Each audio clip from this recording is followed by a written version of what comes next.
trop. Les États-Unis d'Amérique viennent de couper l'aide militaire en faveur du Rwanda. Et pour cause, les pays de Paul Kagame continuent d'apporter son appui aux forces dissidentes du M23 qui ne cessent de déstabiliser puis d'endeuiller la population congolaise. En réaction, les coordonnateurs de la nouvelle société civile du Congo, Jonas Tchombela, s'est dit satisfait de cette position américaine et interpelle par la même occasion la communauté internationale. Maintenant qu'ils ont compris que ça ne valait pas la peine, parce qu'ils devaient dénoncer. Maintenant nous comprenons l'attitude des États-Unis lorsqu'il était question de publier les rapports des Nations Unies sur le Rwanda avec les bandits qui sont entrés d'armer à l'est du pays. Et les États-Unis étaient réticents à la publication de ces rapports. Ça se justifie maintenant. Parce que maintenant, ils sont convaincus que le Rwanda déstabilise la RDC. Donc, ce n'est pas une mauvaise chose. Maintenant que les États-Unis sont en train de le comprendre, nous estimons qu'ils peuvent faciliter aussi les autres. Ils doivent aider aussi d'autres pays qui continuent à faire confiance à ces pays déstabilisateurs de la sous-région. Quelle est la position de la nouvelle société civile du Congo face à la probable arrivée d'une force internationale neutre? Jonas Tchombela répond. À notre gouvernement, nous disons qu'il doit garder la pression. Nous ne croyons pas à la force neutre qu'ils ont négocié avec les déstabilisateurs rwandais. À en croire la nouvelle société civile, l'heure est arrivée pour que les Congolais fassent obstacle à toute tentative de la balkanisation de la RDC, d'où qu'elle vienne. Heureusement que l'Amérique, qu'on voulait diaboliser pendant longtemps de croire qu'il y a des problèmes, mais l'Amérique comme la MONUSCO sont les amis du Congo. Voilà pour la première fois une chose très décisive. Nous, c'est pourquoi la majorité morale en appelle à la majorité populaire qui croit que c'est le peuple d'abord, très bien, et la majorité au pouvoir, qui croit que le pouvoir est un pouvoir d'abord. Les pouvoirs comme le peuple ne feront rien si on n'a pas un pays. La majorité morale dit les pays d'abord. Mettre un terme à l'aide militaire américaine vis-à-vis du Rwanda n'équivaut pratiquement à rien du tout, dans la mesure où la coopération militaire continue à travers des programmes comme AFRICOM. L'aide des États-Unis au Rwanda à travers le programme de l'USAID continue. Et vous vous rendrez compte, si vous faites un petit calcul, ces aides-là sont de loin supérieures à l'aide directe militaire que les États-Unis accordent au Rwanda. Moi, je crois que ce que le Congo attend des États-Unis, ce que le Congo attend des grandes puissances, c'est qu'on puisse, pour une fois, imposer aussi un embargo sur les armes au Rwanda, qui s'est toujours illustré par des agressions à répétition. Et le plus important surtout, ce serait qu'on lève l'embargo dont est victime la RDC aujourd'hui.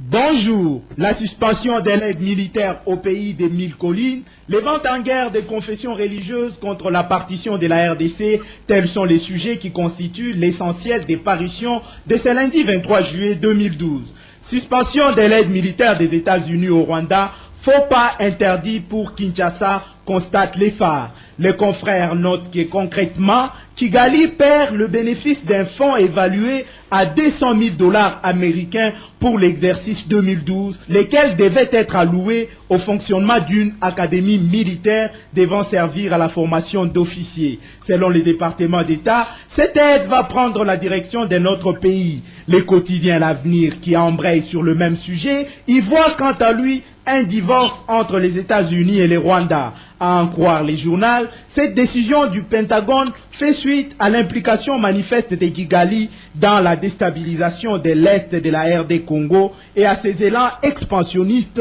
visant la balkanisation de ces grands pays. Forum des As parle pour sa part du désaveu de Washington à l'endroit des Kagame. Selon les journaux, c'est une première depuis que la doctrine clintonienne qui faisait de Paul Kagame, aux côtés notamment de l'Ougandais Museveni, l'Éthiopien Zenawi et l'Érythréen Afeworki, les piliers de la nouvelle Afrique.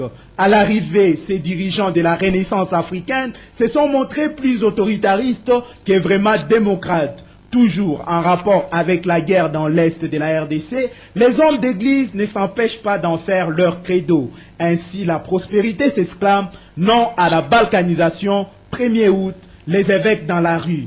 La consoeur complète que si ça et là, la mobilisation générale prônée par le gouvernement semble traîner le pied, les archevêques et évêques, membres de la conférence épiscopale nationale du Congo, CENCO, ont décidé de passer à la vitesse supérieure pour traduire dans les faits leur refus catégorique au plan de balkanisation qu'ils voient déjà prendre corps dans l'est de la RDC. La manchette revient à la charge avec l'église catholique dans la rue le 1er août prochain pour dénoncer la balkanisation du pays.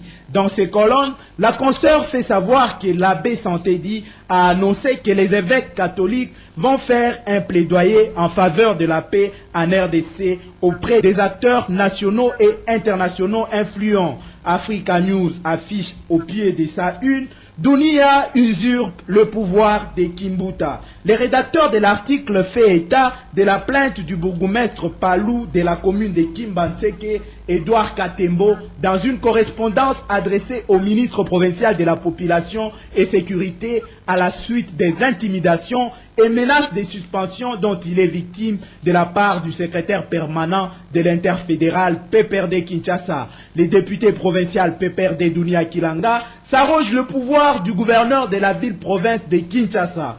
On termine par une actualité économique avec les moniteurs qui consacrent sa manchette au budget 2011, une exécution scandaleuse. Les confrères de poursuivre en s'interrogeant où est passé cet argent.